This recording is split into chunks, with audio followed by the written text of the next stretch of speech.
Apa yang dikirim ini barang nggak laku, nggak dipromosi juga pasti laku sampai kiamat. Sampai kiamat. Produk itu ada musimannya. Kalau produk manusia, skincare yang terbaru, yang lama-lama dulu orang pakai Sari Ayu, Mustika Ratu, Viva, ya bedak kalak yang belum yang kilat itu yang banyak kayak udah kering jelly ya itu glowing versi zaman dahulu glowing dulu iya Erosin ya itu udah gatel ya lama ya maaf semua berproses saya produk manusia ada expired tapi produk Allah enggak. Nah, saya menguatkan itu dulu. Selesai 3. Apa yang harus selesai 3? 1. Selesai diri kita itu. Saya menyaksikan ada orang yang mau masarin umroh, masarin haji, dia aja nggak punya keyakinan yang maksimal 100% dia pantas diundang sama Allah. Mohon maaf, Anda tidak akan pernah menemukan rasa hampa, hambar, nggak ada rasa. Orang berumah tangga aja kalau nggak ada rasa, seganteng apapun suami, secantik apapun istri, nggak ada rasa, nggak enak. Semahal apapun itu produk, kalau nggak ada rasa, sama. Jadi jangan pernah mau mengaku sebagai si Arbaitullah, dong kita aja setengah-setengah yakin nggak? Yakin nggak yakin? Berat. Selama ada pikiran-pikiran itu, jangan pernah membuka celah bahwa kita tidak pantas. Ini mental. Kalau sudah ada celah bahwa saya nggak cukup, salah sandaran. Saya mau haji Bu ya, kalau nanti rumah kejual, sandarannya rumah. Saya mau haji Bu ya, kalau tanah saya laku. Berarti kalau tanahnya laku mau haji, kalau nggak laku nggak haji. Hello. Ada urusan dengan harta-harta kita itu. Ada urusan. Allah tidak butuh itu sebenarnya. Itu mah hanya wasilah. Saya ngomong hanya wasilah. Yang dibutuhkan itu keyakinan yang optimal, yang maksimal dan terbuktikan. Kalau orang sudah terbuktikan malah lain cerita. Pengorbanan di awal nggak pernah di akhir. Nggak ada setelah dapat baru berkorban, sebelum dapat baru berkorban. Itu baru luar biasa. Jangan jadi seperti kaum-kaum yang diazab Allah. Kalau saya datang pertolongan Allah, kami akan begini Musa, begitu. Dihantam.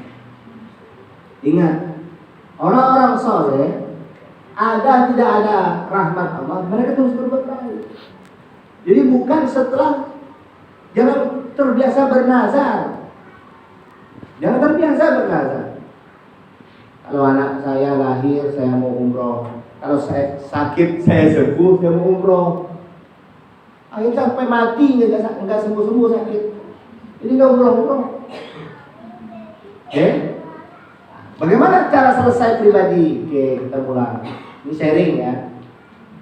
Yang tersinggung boleh angkat tangan dan keluar. Buya saya tersinggung, saya nggak sanggup kerjanya menghina saya terus. Nggak ada, saya nggak ada nyebut personal kan, nggak ada kan? Kita sama-sama belajar. Bismillah. Saya berlindung kepada Allah. Selesai diri itu, kita sadar bahwa yang sedang kita siarkan baik itu berarti selesai ruhnya kita, spiritnya. Bagaimana kita sama Allah? Kalau kita nggak mencerminkan spirit Baitullah, malu, jangan-jangan kita pedagang dunia. Saya kira Allah Maha tahu setiap usaha pasti ada hasil. Iya dong, ini ada bisnisnya. Bisnis yang kita siapkan fasilitas. Tapi itu tidak pernah membuat kita harus mengorbankan spirit kita, ruh kita. Jadi kalau gue ditanya, mendingan nampal genteng daripada bersihkan air yang jatuh di lantai. Karena kalau hanya membersihkan air yang jatuh di lantai, gentengnya tetap bocor, hujan turun lagi, lantainya basah lagi. Kebiasaan kita begitu. Selesaikan yuk dirinya. Bagaimana menyelesaikan diri? Saya katakan dari dulu, kita sama Allahnya gimana? Perbaiki diri kita. Perbaiki diri kita.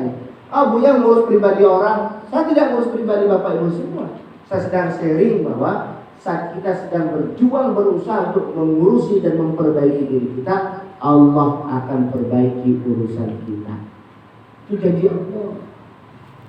Bagaimana hubungan kita dengan keluarga, bagaimana hubungan kita sama orang tua, bagaimana hubungan kita dengan anak-anak, kita aja dulu.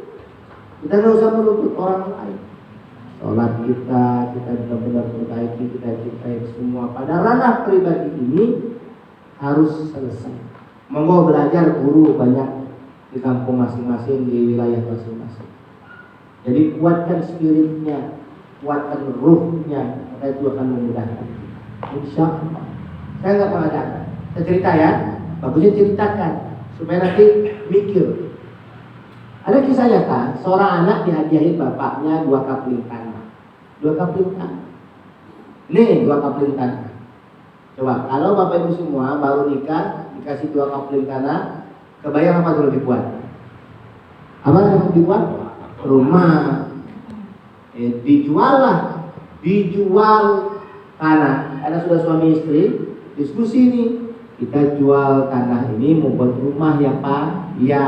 Kata suaminya, iya Ma, ya kita buat rumah. Ini kisah nyata ya. Diposting, diiklankan, dikasih spanduk, diiklankan di media sosial semua lah ya. Apa yang terjadi?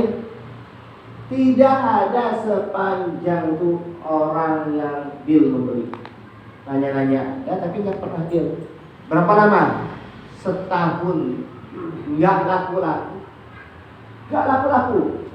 Bisa nyata itu, nggak laku-laku. Satu waktu istrinya ini nonton di televisi orang puncak Arafah haji. Nggak tahu ya kalau Allah sudah memberi hidayah. Istri ini tergetar hatinya lihat gelombang dari energi pusaran Ka'bah dan kondisi Arafah pada tanggal 9 Zulhijjah. Langsung nangis istrinya itu, langsung ngomong sama suaminya, Pak, Bang, gimana kalau tanah yang mau kita jual itu bukan kita buat rumah, kita store uang untuk daftar haji. Karena mereka jualnya itu 60 juta, 1 kapling 30 juta. Tahu gak Bapak Ibu semua? Mohon maaf. Baru disampaikan oleh istrinya, dirubah niatnya tadi untuk buat rumah, dirubah untuk daftar haji. Apa yang terjadi? 2 jam kemudian ibu bapak jadi telepon. Nah, tadi ada seorang polisi dia telepon bapak, nanya tanah kamu. Ah, ini nomornya, kamu hubungi ya. Dihubungilah suaminya tadi sama yang nanya tadi. Apa yang terjadi? Masya Allah, dia nangis tersyukur. Tanya, ada apa dan pun ayah saya? Iya, saya tanya tanah sampean. Katanya mau dijual ya? Iya Pak, sudah 1 tahun lebih itu saya sudah promosikan. Tapi nggak ada satu pun yang nanya. Ya, saya mau beli, katanya. Bapak dari mana? Bapak di mana? Saya, rumah saya, lihat kalimatnya. Jarak dengan tanah Bapak hanya 25 meter saja.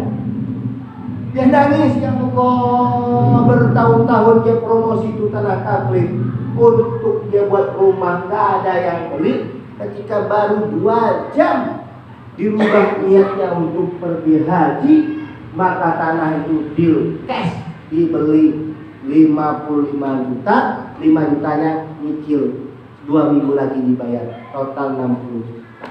Langsung dia store haji, nangis suami istri. Apa yang terjadi? Berangkat haji, rumah kebuat. Saya ingin mengatakan ini bukan cerita dongeng. Kita sukanya begitu. Kalau jual sesuatu itu selalu mikirnya kita selalu takut dagang sama Allah itu. Apakah Allah akan membiarkan orang miskin pada urusan ketika orang akan berkunjung ke rumah? Saya nggak terima itu. Karena lebih dari 3.000 dari semenjak saya si Arba itu yang berangkat wasilah. Saya pasti 70% itu keajaiban semua itu di depan. Kita selesai dulu dengan urusan kita. Keyakinan kita jangan-jangan masih setengah-setengah. Kalau pondasi yakin ini, dan ini mesti kita bahas di luar ini waktu kita terbatas, ya, waktu kita terbatas. Tapi saya hanya ingin mengatakan, selama sedikit saja ada keraguan Anda Bapak Ibu semua terhadap Baitullah ini, terhadap umroh haji ini, selama itulah kita akan menjadi orang biasa-biasa itu. Benar. Karena orang berkali, maaf kalau saya kembalikan kepada Bapak Ibu semua, ini menusuk-nusuk dan nanti nggak enak banget, serius menusuk-nusuk. Nah, sudah susah kan? Punya rumah Bapak Ibu semua? Punya rumah semuanya? Ya. Nah, saya tanya, punya rumah, berapa kalau dijual rumahnya?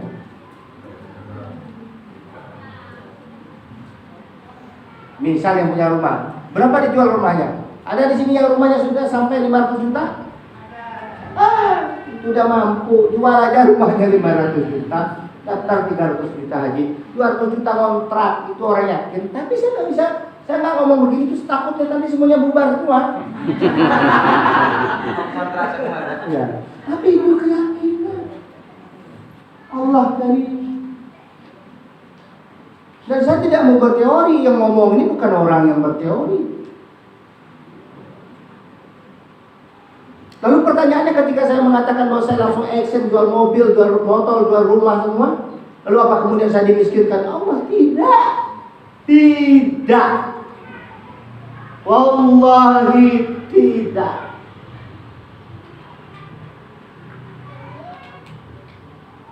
Saya gemetar ngomong. Asal saya bahwa Allah selalu mengatakan bukan itu, tapi hanya yang melihat kamu begini. Saya berangkat suami istri, 2 mobil saya mau jual, nggak ada peduli. Sekarang saya tanya, kejual nggak mobil itu? Enggak. Tidak. Nambah mobilnya, kalau saya mau beli mobil, saya mau beli mobil. Dan bukan terlalu cita-cita dunia. Kalau kita biasa-biasa saja kok, nggak ada urusan, bisa naik Grab, bisa naik Gojek apa semua. Nggak ada masalah. Nggak ada harus merasa miskin untuk punya mobil. Ya gitu aja. Kalau Anda punya aset sudah miliaran, tapi kok kayak macam orang itu susah aja hidupnya. Ya karena nggak yakin aja. Kalau yakin sama Allah, wallahu khairur raziqin. Itu dalil sebaik-baik memberi rezeki itu Allah. Kumpul aja mas-masnya. Kumpul mas-masnya. Hitung berapa. Saya bilang sama istri saya, Bunda mau menyisihkan cincin emasnya, mendingan kalau nggak ada pun sudah semua. Lalu kemudian apakah jual cincin emas itu? Tidak, saya sering guyon. Jadi 3 kali berangkat ke tanah suci, ya ini sharing bapak-bapak yang ada rezeki. Jangan takut. 3 kali saya ke tanah suci, saya tidak kasih hadiah apapun. Paling saya bawa istri saya ke toko emas, beli cincin di Madinah, kenang-kenangan dari Buya semasa hidup. 1 cincin. Beli cincin ya di Mekah sebagai kenang-kenangan masa Buya masih hidup bersama ibu. Beli cincin. Saya bilang begitu aja. Dulu dia sebelum berangkat saja jual apa yang ada punya Bunda itu. Ya selesai. Lalu kejual enggak? Enggak lah. Masuk koran nanti Ustaz Hamdi presiden emas istrinya untuk Mekah. Ya udah ganti. Saya hanya ingin mengatakan selesai dulu urusan kita. Bapak Ibu semua, nanti apa dampaknya? Dampaknya nanti pada marketing sama orang yang akan membantu kita siapa. Jangan main-main. Kalau kita ini udah selesai, marketingnya marketing benar, jujur, berjuang, berkorban yang akan Allah kirim untuk kita. Jangan main-main. Jamaahnya itu jamaah yang datang, bukan kita yang merayu-rayu. Jamaah yang datang. Jamaah yang datang. Ini saya mau sampaikan ke beliau. Saya dapat kabar hari ini 1 orang daftar 22 keluarganya, 22 orang keluarga. Satu orang.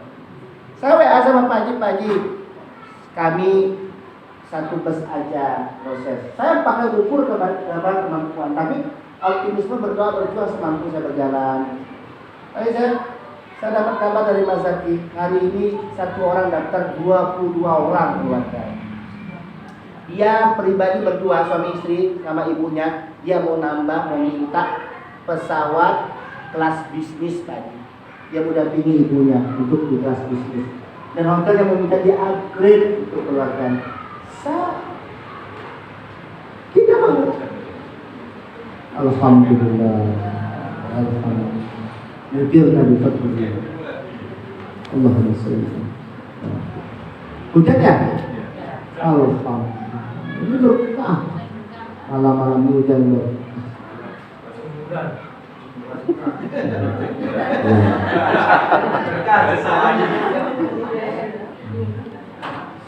Ya jadi gini budayanya. Selesai diri ini panjang pembahasan. Tapi kalau selesai diri kita, nanti sistem orang-orang yang bersama kita bukan orang biasa. Mungkin mereka bodoh teman-teman SMP, teman SMA. Ya kalau Allah mau menghadirkan wasilah dari mereka, Allah akan hadirkan kita. Saya Buya yang bantu marketing saya lulusan MBA. Jangan bangga, lulusan PhD, minimal SE. Saya nggak pakai begitu. Nggak sanggup bayar gajinya. Tapi yang datang tuh maaf lahir batin seorang guru TPA datang ke saya, Buya, cita-cita pengen umroh. Ya yuk cari orang yuk, kalau Allah memudahkan. Alhamdulillah. Ternyata dia bisa berangkat, bisa bawa banyak orang. Nah ini selesai gitu. Oke? Apalagi hal-hal apa yang Allah tak suka pada diri kita bersih. Kita sama-sama belajar ya Bapak Ibu. Saya juga sedang belajar dan berbagi. Sedang belajar. Tapi keberhasilan tidak selalu dengan jumlah jamaah yang banyak. Keberhasilan tidak selalu dengan duit yang banyak. Tidak. Jangan diukur itu. Ini seakan-akan kalau dia bilang begini, nanti yang berhasil itu karena jamaahnya banyak. Enggak. Enggak apa-apa sampai mati kita bisa nggak dapat jamaah, tapi kita lurus baik-baik. Itu baik. Insya Allah baik. Insya Allah.